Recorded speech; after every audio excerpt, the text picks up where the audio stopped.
Part 2, Crown Day, beginning with Chapter 4. I try to get Runcita to be my queen for egg harvest. So it's Friday morning, and I've got my black heart set on asking this luscious chick Runcita to be my queen for egg harvest.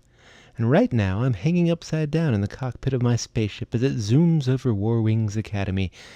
Well, the full name is the War Wings Military Academy of Planet Conquering, Epic Poetry Writing, and Gold Plundering for Draconum, but nobody ever says that, because it's a beakful. Parking here is always a nightmare, and the reason my scaly green butt is hanging upside down by my toe claws is because it tends to help me relax. Now, when I say black heart, I don't mean to paint myself as some kind of monster, because every dragon's heart is black, and that's a fact. "We are on loop 3 of cruise stage, sir, still scanning for an open parking spot," says my spaceship, Athenos 2. I'm looking out the spaceship's windshield at all my fellow dragon cadets lounging around down there in the parking lot, getting ready for yet another day of classes. I'm scanning the crowds, desperately looking for Runcita Floop, and if I see her before Athenos 2 finds a spot, then I'll just leap out the ship and fly down and offer her my crown. But as I look out the windshield, there's no sign of her. And I'm thinking, where is my queen? "I'm going in low, sir, so you can get a closer look," says Athenos 2. "My data suggests that there's an 84% chance of Runcita being down there right now, and sentiment analysis yields 51% neutral, 2.7% positive, and the rest unknown toward a Gork plus Runcita match, sir." Meanwhile, here in the cockpit, Fribby the robot is perched on an anti-grav yoga mat which is floating in midair, and she's striking a yoga pose. She's crouched on her shiny chrome flex haunches, and she's got her wings spread out wide, and her spiked tail is arched high in a threat display. She's baring her fangs, and her silver beak is all twisted up with this terrifying expression on it, and the name of this yoga pose is, "You can run, fool, but you can't hide." Because dragons find the act of terrifying folks relaxing, and when some creature is scared out of their mind and running from them, that's when a dragon is truly zen. Fribby's also wearing her gold tunic, which is the standard uniform for female cadets. She's stressed out because the egg harvest deadline is today, and she still doesn't have a robot fella for a mating partner yet. "I don't see any sign of Runcita," growls Fribby from up there on the floating yoga mat. "Maybe Runcita heard you were going to offer her your crown. Maybe she's pretending to be sick this morning. Maybe she's still back in her lair, hiding from you." From where I'm hanging upside down, I turn and hiss at Fribby and spray hideous sparks out my beak. Now, Fribby is technically an organic robot, or cybernetic dragon, but because she's silver, she looks like your typical Dragobot. Meaning that if you saw her flying through the sky, you'd reckon she was just a regular metal robot dragon. But Fribby, truthfully, isn't from the servant class. She's programmed to be a ruler, because she's got real dragon DNA, and she was hatched out of an artificial egg, and eventually she will die. Fribby is the first generation of a new dragon species produced by the Creative Evolution Lab. She's what they call a mortal machine. "Don't you worry, chick, Runcita'll be here," I growl, flapping my wings. "Just keep an eye out. You heard what Athenos 2 said. She's probably down there already." We peer down at the mobs of cadets kicking it with their different societies. There must be thousands of dragons swarming down there, lounging around next to their airships. "Sir, we are now about to pass over the area of highest probability for a sighting," says Athenos 2. "My image modeling analysis suggests a 96% visual confirmation on our target. Please pay close attention, sir." We coast overhead, keeping our reptilian eyes peeled. And now you can look down at the parking lot and see the nerd dragons crowded together. They're all huddled around floating illuminated screens, their scaly green skulls awash in data. They've got these nifty-looking glowing nanoprocessors grafted into their wings. After spending all their time in the virtual world, these digidorks' bodies look so weak you've got to wonder if they can even shoot a fire stream out their beak. As skinny as they are, you figure if one of them accidentally belches, he'll go flying backward.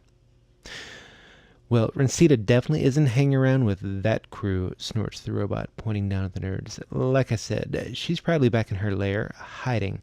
That chick isn't going to want nothing to do with your crown, Weak Sauce. Weak Sauce is my nickname. Not very fiendish, I know. But when your horns are the size of a couple of baby carrots and your will to power rank is snackalicious, well, a nickname like Weak Sauce just comes with the territory. Now, they say that War Wings is the most prestigious and selective military academy in our solar system. And when I say they, I mean all the snooty old fire breathers who come back to campus each year for alumni weekend. The War Wings campus is located on Scale Island, which is surrounded by water for as far as the eye can see. Nobody knows exactly how big Scale Island is, in part because the island has time tendrils that extend into different dimensions. According to my grandpa, Dr. Terrible, the island also has a bunch of wormholes floating all over it. But my scalar green butt has yet to cross paths with one. Anyway, from what we cadets can tell, the island is at least 400 square miles of tropical jungle with a ridge of active volcanoes and a bunch of lava rock beaches scattered around the edges. Now, there's not a dragon in our solar system who hasn't at least heard of War Wings. You can't fly a spaceship over the mainland of Blegwethia without seeing one of their holographic banners floating in the sky. The War Wings banner always shows a muscle-bound cadet fellow with two giant black horns sticking out of his scaly green head, and this dragon fiend has his gold power staff raised high, and before him kneels thousands of newly conquered alien slaves, and above the dragon there's a thought bubble, and you can see he is thinking, one day I will write an epic poem about this. Then, underneath that dragon, hoisting his power staff, it says in big gold letters, War Wings graduates continue to conquer the universe one planet at a time. We are the proud preservers of the egg harvest tradition. Victory will always be ours. We soar forward, scoping the crowd milling around below. There's nothing but parked spaceships and green heads and spiked tails for as far as the eye can see. Where is my queen? Now, as we whiz by, I see the jocks. A bunch of these psychos are huddled over some freshly killed dragon, which they're feeding off of. Probably some transfer cadet whose first day at War Wings ended prematurely. The long green necks lunge up and down in a frenzy as they tear off beakfuls of flesh from the dead dragon's belly. Meanwhile, some of those nasty jocks are lying on top of their tricked-out spaceships and shooting lethal fire streams at nothing in particular.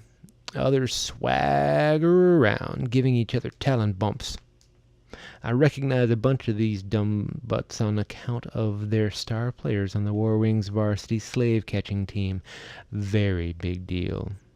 As we pass by overhead, suddenly one of them looks straight at our ship and rears back on his powerful haunches and tries to knock us out of the sky with a mighty roar. You can see fresh blood dripping from his gaping black beak.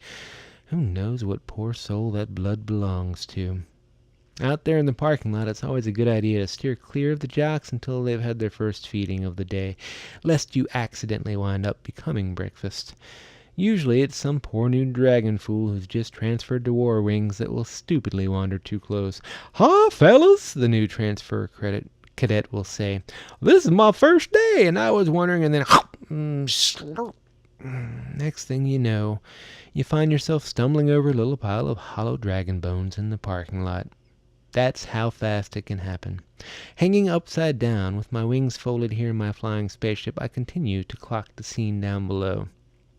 "You don't think Rencita is going to be down with those freaks?" growls the robot as she uses her silver index claw to point out the windshield at the group of dragon cadets up ahead. "Come on, give me a break." "Fribby's right. She's not going to be down there with the mutants," I said. "Athenos, what are you doing? Hurry up already. You need to find us a parking spot and get us on the ground." "Don't be so sure, sir," said Athenos too. "I urge you to take a close look, sir. I ran the data myself, sir, and Rencita's psych chart fits the profile for fiend with a mutant fetish. And right now, as we whiz by, you can look down there and see the mutant dragons mobbed together. There's a 10-headed schizoid. I call him schizoid on account of those 10 scaly green heads are busy snarling at one another and trying to gore each other with their horns. I see another dragon who shoots his long tongue out of his beak, and the tongue detaches and flies around the parking lot like a spear. This fellow flaps his wings and then flies over and retrieves his tongue and sticks it in his beak. Then he shoots his tongue again and chases after it. There's another one with dozens of eyeballs scattered all over his scaly green body. These mutants are the offspring of the Creative Evolution Lab, and each of them has been awarded a medal for bravery by the Council of Elders for hatching out of their artificial egg here on campus. These dragons are considered brave because only 7% of these genetically engineered mutants choose to peck their way out of their egg and start their life, while the other 90% are so horrified by their monstrous figures that they never leave their embryonic membrane. Now, the main difference between the mutants and us normals is the mutants for some reason can't breathe fire, though I heard there's a sophomore mutant dragon this year at Warwings who can blow smoke rings. Athenos 2 banks and cuts back around and starts up the other side of the rotation. Other dragon spaceships fly off to either side of us, and a few of them cut in front of us as they zoom up the loop. "Traffic is heavy this morning, sir," says Athenos 2.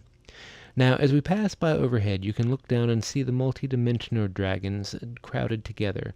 They are definitely my kind of dragons. Not like I'm a member of their society, but I would be if I could be. On account of theirs is the tribe which makes the most sense to me.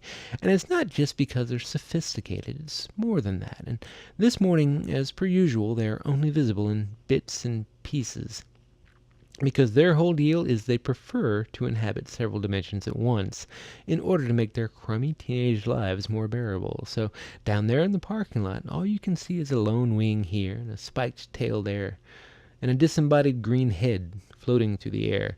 "Congestion is tight up ahead, sir," said Athenos 2, as she cuts and weaves among the other zooming ships that swerve into our projected trajectory path. "Please keep scanning the parking lot, sir."